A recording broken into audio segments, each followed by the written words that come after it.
Welcome. As a recent Afghan immigrant to the United States, it is important that you understand the rights and protections you have in this country, and how these rights are different from basic legal rights in Afghanistan.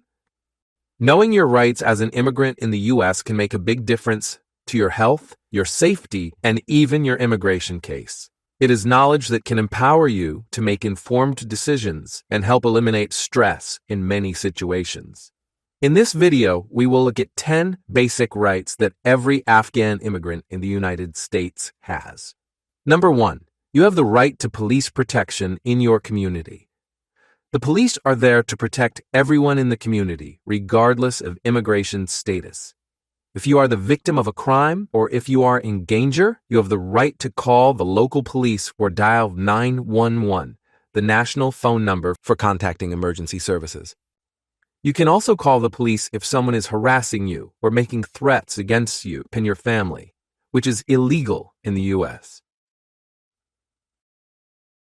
Number 2, you have the right to access emergency services. It is your right to call 911 if you need emergency medical assistance or to report a fire. Number 3, you have the right to access emergency medical care.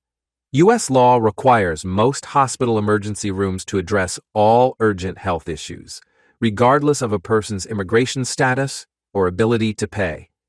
It is important to note that emergency medical care is not free. You could be billed later for the care you receive. To learn more about your options for accessing non-emergency medical care, including health care benefits for which you might be qualified, contact your resettlement agency. Number 4, you have the right to a safe home and work environment.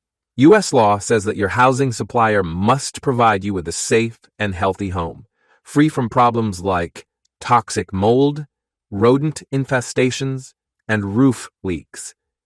Similarly, the place where you work must be free from problems like harmful chemicals and dangerous equipment. If you are concerned about the safety of your home or work environment, consult a lawyer to figure out your best options. Number 5, you have the right to be free from discrimination. In both housing and employment, it is illegal to discriminate against someone or to exploit them because of their immigration status, religion, ethnicity, or national origin. Landlords cannot refuse to rent to you or overcharge you, and employers cannot pay you less, fire you, or deny you a promotion because of your immigration status, religion, ethnicity, or national origin. If you feel you've been discriminated against, talk to someone at your resettlement agency or contact a lawyer for advice on additional steps you can take. For workplace discrimination, you can also call the Department of Justice Immigrant and Employee Rights Section at 800-255-8155. Number 6, you have the right to practice the religion of your choice. The United States was founded on the principle of freedom of religion. This basic constitutional right gives you the right to go safely to your chosen place of worship, to attend services, sermons, and religious lectures, to participate in religious community activities, and to pray in public. Remember, discrimination based on religion is illegal. Number 7, every school-aged child has the right to a free public education. Although the details vary by state, your child has the right to attend public school regardless of immigration status. In the U.S., free public education starts around age 5 and ends around age 18. When registering your child for school, you may be asked to provide proof of residency or other information, but you cannot be denied registration because of your or your child's immigration status.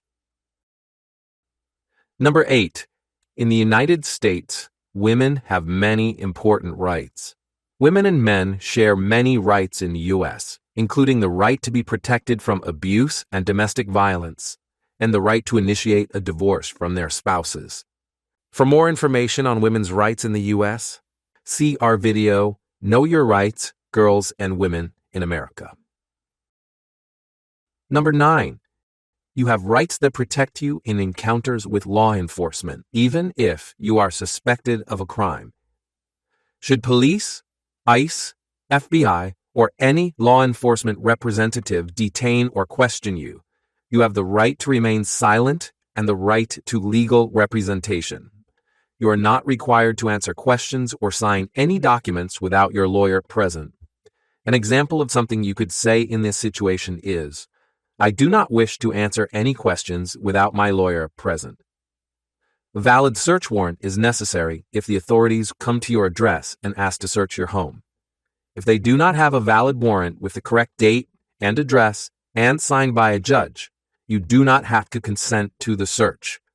An example of something you could say in this situation is, I do not consent to a search. For more detailed information about what to do in different types of encounters with law enforcement, visit the American Civil Liberties Union at aclu.org or USA Hello at usahello.org. Number 10. If you are charged with a crime, your criminal lawyer must advise you about the possible impact on your immigration case. Sometimes, what may be good for you in a criminal case may have a negative effect on your immigration case. If you are charged with a crime, it is a good idea to ask your criminal lawyer to contact your immigration lawyer to ensure you get the best possible outcome. The important thing to remember is that, in the U.S., you have the same basic rights and protections as any citizen. In fact, it is against the law to discriminate against anyone based on their immigration status, age, disability, national origin, race or color, religion, gender identity, or sexual orientation. Basic rights in the U.S. are based on the U.S. Constitution, and they apply at all times, in all places, to all people. So don't be afraid to use your rights when you need them. Remember, these rights were created to protect everyone. For additional information on immigrant rights, visit USA Hello at usahello.org. That's usahello.org. The information contained in this video is provided for informational purposes only and should not be construed as legal advice on any matter. USCRI received competitive funding through the U.S. Department of Health and Human Services, Administration for Children and Families, contract number 140DO423C0027. The ILSAA project is 100% supported by federal funds.